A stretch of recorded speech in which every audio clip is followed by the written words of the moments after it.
when spelling and pronunciation don't matter, but the wine does. And Louis Vuitton's Bernard Arnault will invest where he wants. Don't tell him what to do. Ice cream and wine. Yes, no, maybe. Let's discuss. All that and more on this episode of This Week Uncorked.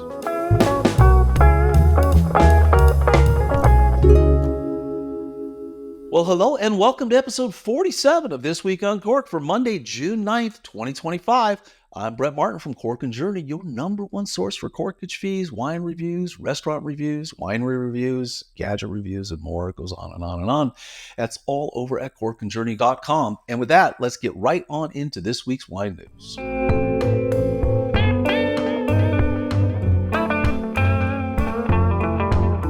Opolo Vineyards introduces Vranac to American wine industry. That's V-R-A-N-A-C, Vranac. Anyway, I'm going to give you the correct pronunciation of that in a minute. I always love trying new grapes, though, and I'm looking forward to trying this one. We've been to Opolo many times. They're down in Paso Robles. Beautiful, man. They're back in there. They've got just a wonderful little vineyard tasting area outside, inside. The outside is beautiful. If you're there in the spring or the summer, you should check it out. But evidently, V-R-A-N-A-C is pronounced Vranac. That's right. So see, spelling is irrelevant. Vranac, V-R-A-H-N-U-T. Maybe you French it up. Vranac. Anyway, so maybe we need to give it another name over here. You know, like Druf is Petit Syrah. Maybe we need to do something like that with this Vranac grape. But anyway, from the press release, I digress. Opolo's 2021 Vranac Reserve, $60, only 50 cases produced, is 100% varietal wine from an authentic planting of Vranac at the winery estate in the Willow Creek district of Paso Robles. Pronounced Vranac, the name Vranac is derived from a word signifying black stallion, a nod to the grape's signature dark color and flavors. The wine is available at Opolo Tasting Room or by calling the winery direct. Order limit is 2 bottles. You know, it's funny, I left out in here where this grape is originally from, but let me read down here. It's Balkan, so it's a Balkan grape. There you go. Anyway, they were over there, fell in love with it. I'm looking forward to trying it. We've had such great luck with some Armenian grapes, and there's some, just so many great grapes. This sounds like a really interesting grape if you read through it. So I would read the article. Looks pretty cool. So, hey, cheers to Opolo for doing that, bringing that over here. Looking forward to trying that, as I said. And moving on, Wine Searcher has cuts could leave AI in charge of wine. And this is W. Blake Gray. Love this guy. Great wine reporter.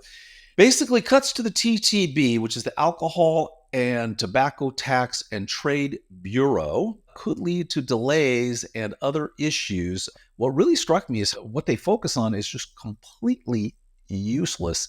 From the article, a couple of things here. The TTB is currently considering 2 significant proposed changes to wine labels that started under the Biden administration, requiring more allergen information and creating an alcohol facts warning label. The comment period for both has been extended to allow more members of the public to weigh in. But realistically, only one man's vote matters. As Christian said, we don't know how it's going to go under the new administration. Well, I don't know how it's going to go. But you know what? As a wine drinker, allergen information is not something I'm concerned about.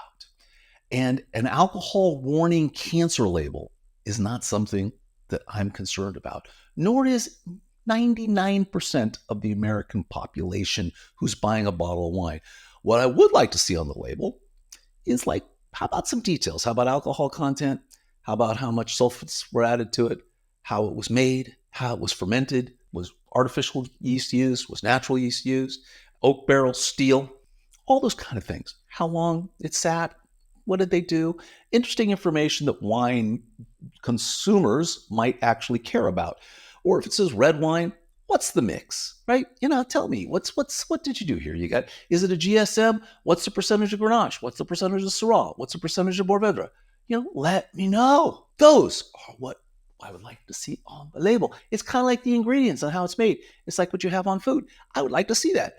I'm on a rant. Anyway, Fun fact from the article about the TTB seminar is that two of the most common violations of U.S. wine label law are about rosé and orange wine.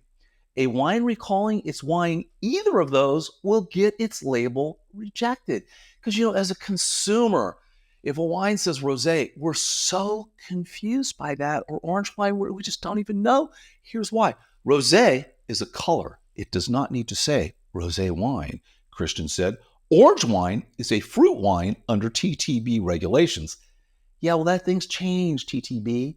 Anyway, you aren't allowed to call it orange wine. A bunch of Karens over at the TTB. Anyway, I guess, I don't know. Staff's been cut, so I guess maybe some of this stuff will just not go anywhere. Or people will release wine with crazy labels that say rosé, completely confusing all the American public who will buy the wine thinking they were buying a wine made from rose petals or something. Who knows? Anyway. Hey, with that, quick plug from us. That's Cork and Journey.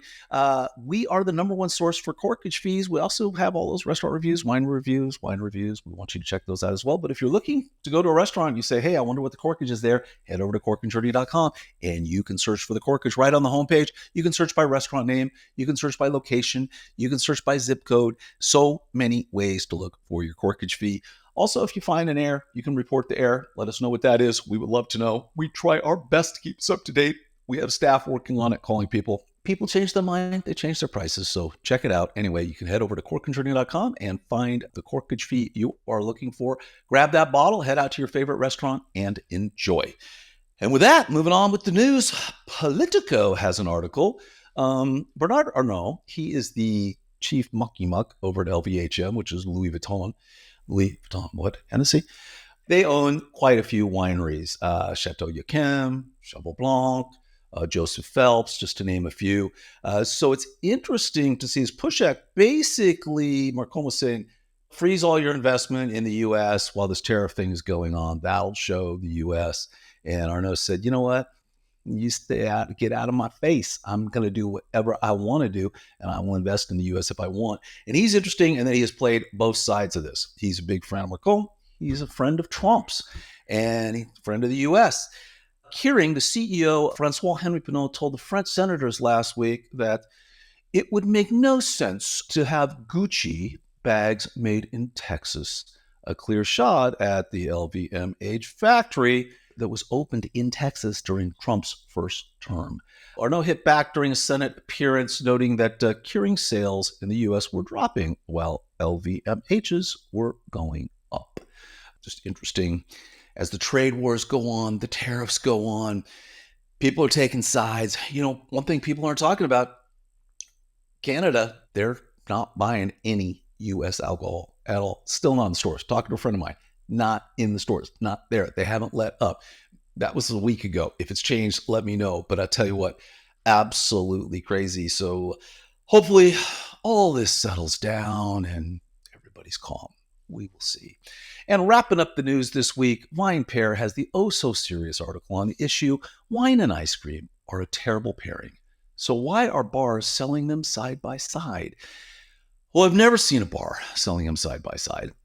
But I kind of disagree on the terrible pairing thing, because if you're out to dinner and you're ordering dessert, I'm telling you, you're a Chateau Yquem, like we just talked about, a port, a big bold red, they go well with chocolate. They go well with some rich, sweet flavors. So, and I'm sure you could find maybe a nice ice cream that would go with at least a big red, a big chocolate ice cream or something, but that's just me. Evidently there's something about the cold. And anyway, from the article, wife and husband team Yang and Compagnon both have extensive experience working as chefs at top Michelin-starred restaurants. The two opened their first joint restaurant, Le Rigmarole, in Paris in 2017. And when the next door space became available, the couple saw it as an opportunity to expand. Previously, a Cave de Vin, Yang and Compagnon wanted to keep the integrity of the location as a wine bar, but has also dreamed of opening an ice cream shop. Haven't we all? So they decided to put both concepts in the same space.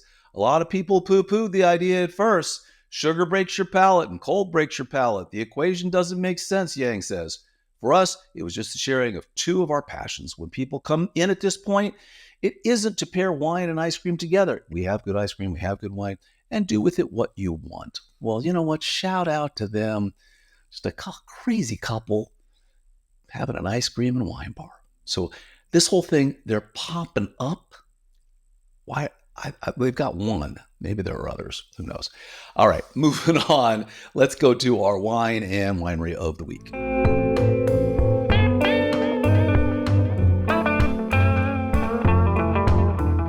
All righty, man, oh man. So when Tina and I are driving around going through wine countries, looking at stuff, we're oftentimes trying to find these wineries that you just never would go to them in a million years. We found that one, I think, in Trinidad by the sea. I can't think of the name of it right now, but Moonstone Crossing. That was a crazy one just down there on the coast. This is another one. We were coming up from Willamette Valley, driving down, kind of doing a coastal thing, heading over to the California coast. And I'm like, I wonder if there's any wineries around here in the middle of nowhere. And there was, and it was Bridgeview Vineyard and Winery in Cave Junction, Oregon. It is a beautiful setting, friendly atmosphere, really nice people working there, very approachable. If you are in the area, stop by, have a glass of wine. There's nothing going to be mind-blowing here. These are all, average to good wines, but it was a fun tasting in a very, very nice setting. They gave us a tour of the place. It was lovely. Don't go out of your way, but if you're zipping on through, check out Bridgeview Vineyard and Winery in Cave Junction, Oregon. Go down a nice road. I mean, man, it's pretty back there too. We were there in August, I think, of last year or 2 years ago. Man, it was really, really nice. So you can check that one out. And with that, on the opposite end of the spectrum, our wine of the week is the 2014 Meteor Vineyard Cabernet Sauvignon Perseid.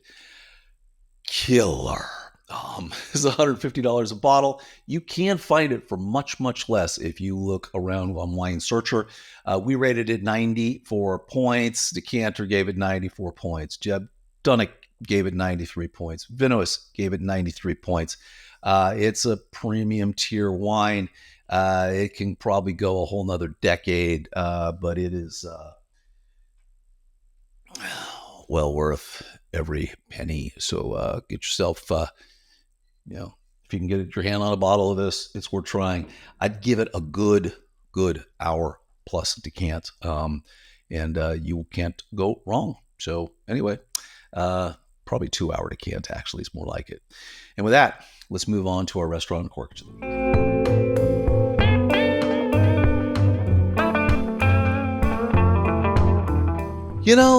When I think good seafood, I like to go in the middle of the country where there's not an ocean around for a couple thousand miles. Anyway, Martini Seafood House in Fredericksburg, Texas. We were talking about Fredericksburg last week. This is wine country. Wow. Stumbled in this place. Expensive. 5 stars. Knock your socks off. Casual.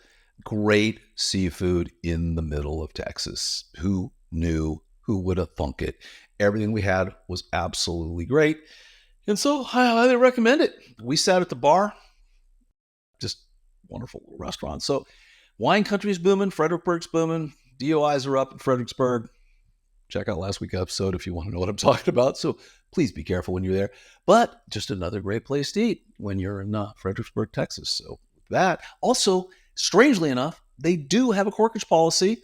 Texas is, you just never know, $60 per bottle, no limit. So if you are wanting to bring your own, you can. That's going to wrap up another episode of Cork, or This Week Uncorked. I will say, for the next 3 months, I'm going to be doing the show, but I'm going to be doing it from Europe. Tina and I are heading over to Italy in 3 days, and we will be there for 90 days. We're going to be doing Italy, going to be doing a little bit of England, a lot of France, and some Germany. So anyway, a month in Italy, a month in France, and then kind of some other places in between. So we'll be doing the show from there, hitting a lot of wineries, restaurants. If you've got some favorites over there, send them our way. Maybe we'll go check them out. Anyway, thanks again. And with that, everybody, please subscribe to us on the YouTube channel, follow us on your favorite social media app. And with that, cheers, and we will see you next week from somewhere in Italy. Take care.